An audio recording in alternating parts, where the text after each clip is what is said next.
మొదలు పెట్టండి. ముట్టుకున్నాను. నీ ప్రపంచం ఏమైనా ఆగిపోయిందా? అక్కడ అడగండి. నీ ప్రపంచం ఆగిపోయిందా? నాకు ఒక గన్ను ఇస్తారా? ఎందుకు? కాల్ చేసి అన్నమని జైలుకి వెళ్ళిపోతా. నాకు ఒక గన్ను ఇస్తారా?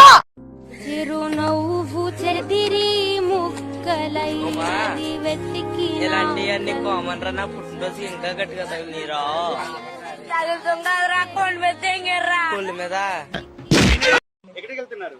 ప్రజ్ఞాపూర్. ఓకే అండి. ఇప్పుడు టికెట్ లేదు, ఫ్రీ బస్ కదా, ఎట్లా అనిపిస్తుంది మీకు? ఈ రోజే ఫస్ట్ రోజు కదా. ఓకే. మామూలుగా అంతకుముందు టికెట్ కొనుక్కొని వెళ్ళేవాళ్ళు కదా. మేము ఎప్పుడు బస్సుకి రాలేదండి.